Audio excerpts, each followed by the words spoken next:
पंचायत चुनाव ईवीएम से होने का कोई मतलब नहीं होता है। पानी की तरह पैसों को बहाया जाएगा पंचायत चुनाव में। ईवीएम से बेईमानी करने के लिए बहुत आसानी होगी, बहुत आसानी से जो है हम बेईमानी कर सकेंगे। नीतीश जी, अब आपका राज फाश हो चुका है। अब बिहार की जनता जाग चुकी है। अब बिहार की जनता बेवकूफ़ नहीं रही और ऐसे भी आपकी डबल इंजन की सरकार, बल्कि कितने इंजन हैं उस सरकार में, कुर्सी आपकी डगमगा रही है। ऑपोजिशन के जो लीडर हैं, जो नेता हैं, मैं उनसे कहना चाहती हूँ कि कल जो आप गला फाड़ फाड़ के बोलेंगे या बोल रहे थे, तो अभी वक्त है आप लोगों को आवाज़ उठाने का। अभी वक्त है बिहार के लिए आपको कुछ करने का। कुर्सी मिल गया, आप लोग कुर्सी लेकर के बैठे हुए हो। खास के MIM के जो लीडर हैं जनाब अख्तरुल ईमान साहब, इनकी तो कुर्सी मिलने के बाद इनकी बोलती ही बंद हो गई। अस्सलामुअलैकुम दोस्तों, आदाब, नमस्कार। आज मैं कुछ मुद्दों को लेकर आप लोगों के बीच आई हूँ, आप लोगों से मुखातिब हूँ। दोस्तों, वो मुद्दा है पंचायत चुनाव का, जो बिहार में पंचायत चुनाव होना है। करीबन 3 महीना के बाद पंचायत चुनाव होगा और वो ईवीएम से चुनाव करवाने की तैयारी की जा रही है, जिसकी लागत 150 करोड़ रुपया है। अब मैं आप लोगों को बता दूं कि अभी तक करीबन ये 2-3 महीना के अंदर में जिन प्रदेशों में पंचायत चुनाव हुआ है वो ईवीएम से नहीं हुआ है, बैलेट पेपर से हुआ है। जबकि वो प्रदेश के लोग पढ़े लिखे हैं, बड़े तबके, बड़े पैमाने पर।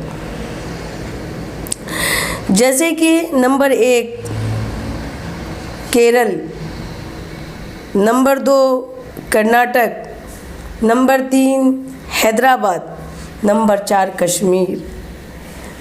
अब तक इन चारों में जो पंचायती चुनाव हुआ है वो बैलेट पेपर से हुआ है।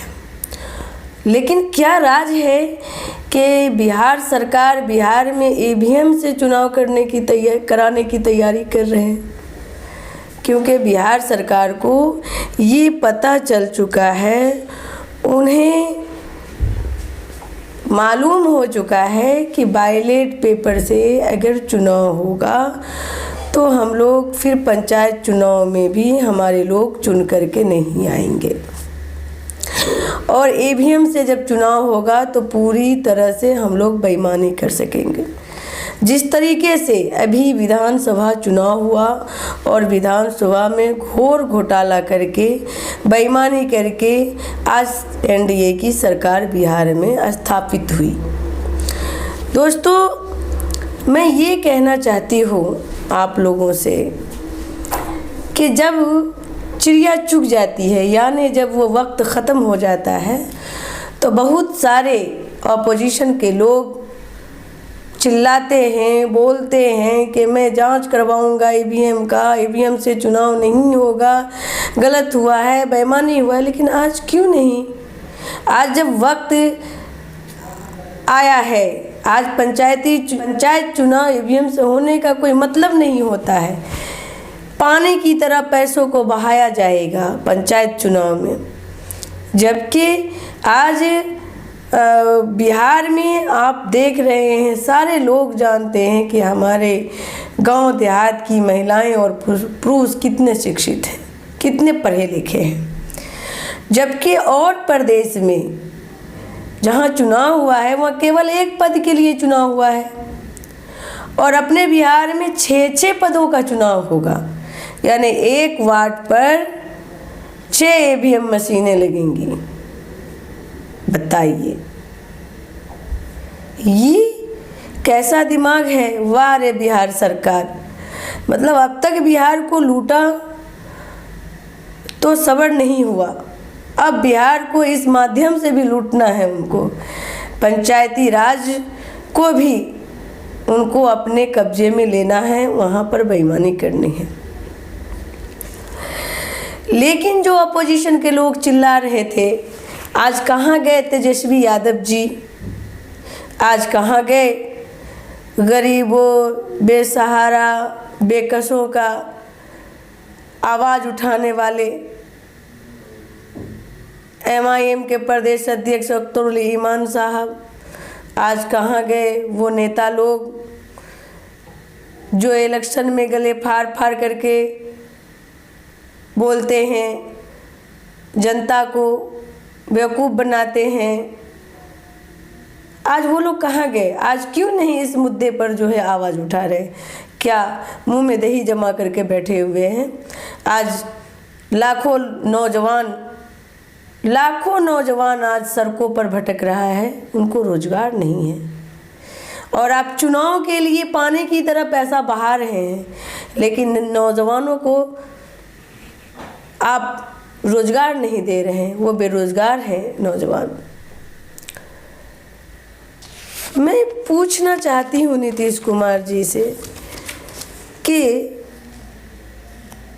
आखिर ये कैसी राजनीति आप कर रहे हैं? क्यों बिहार के लोगों के साथ ये खिलवाड़ कर रहे हैं? क्यों?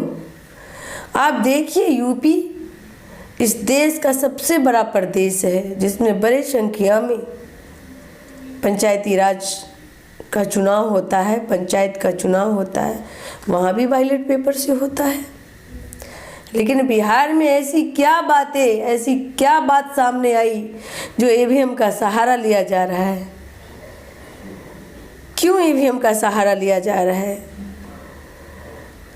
इसीलिए ना कि EVM से बेईमानी करने के लिए बहुत आसानी होगी, बहुत आसानी से जो है हम बेईमानी कर सकेंगे।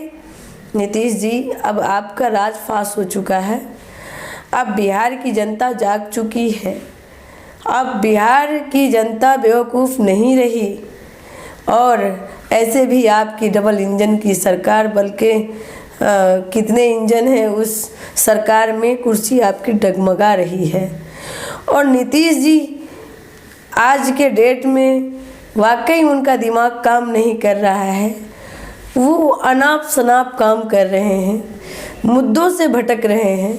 मुद्दे से मतलब ये है कि उनका ही घोषणा किया हुआ था कि जितने भी 60 वर्ष के बूढ़े बुजुर्ग होंगे, माताएं होंगी, जैसे 60 वर्ष पूरा होगा उनका जो है वृद्धा पेंशन में नाम जोड़ दिया जाएगा वोटर लिस्ट के माध्यम से।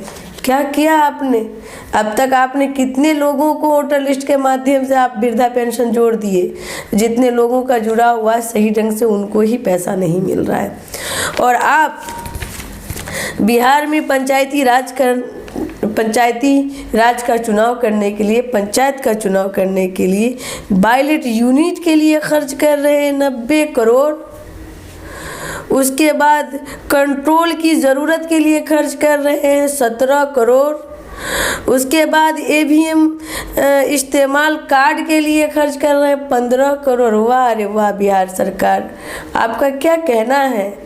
आपने किस किस तरीके से लोगों को लूटा? अभी भी लूटने का पूरा प्लानिंग कर रहे हैं।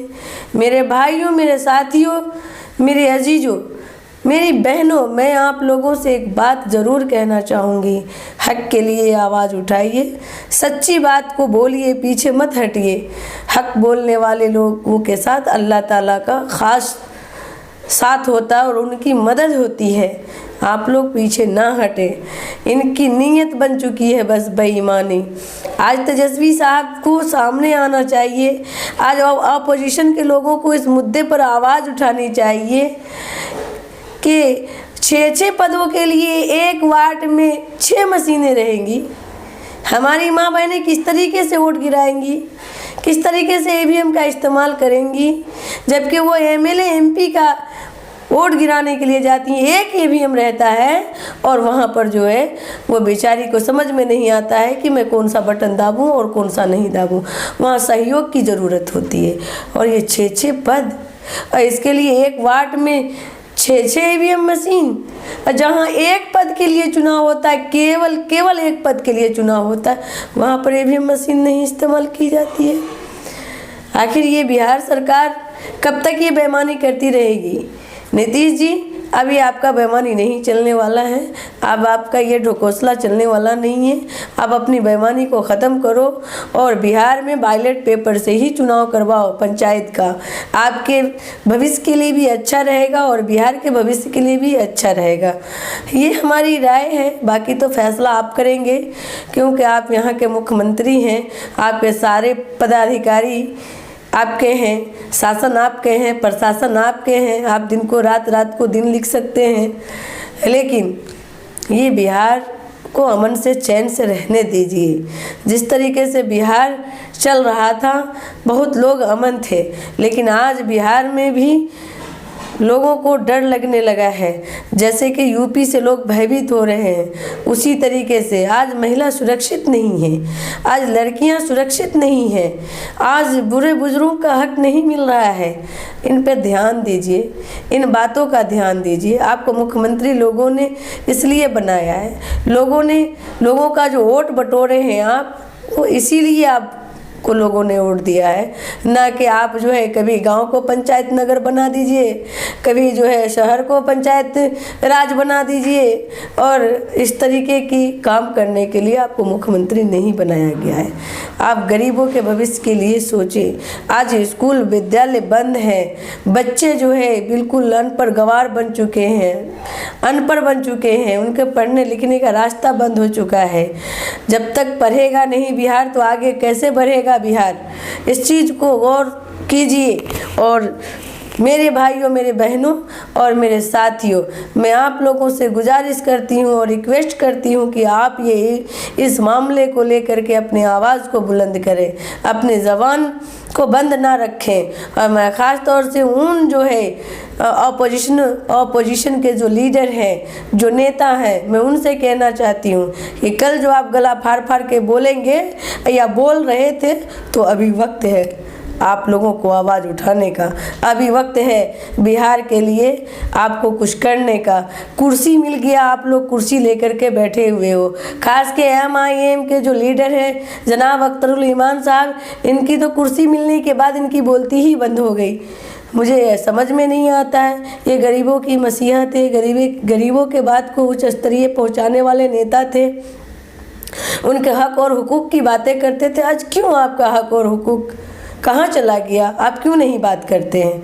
तेजस्वी यादव जी, आप क्यों नहीं बात करते हैं? आज ये EVM वाला बहुत बड़ा मामला है, ये बहुत बड़ा घोटाला होने जा रहा है बिहार के साथ में। बहुत सारे पैसे का गलत इस्तेमाल होने के लिए जा रहा है। इसी के साथ मैं आप तमाम दोस्तों को सलाम करती हूँ, आदाब करती हूँ, नमस्कार करती हूँ।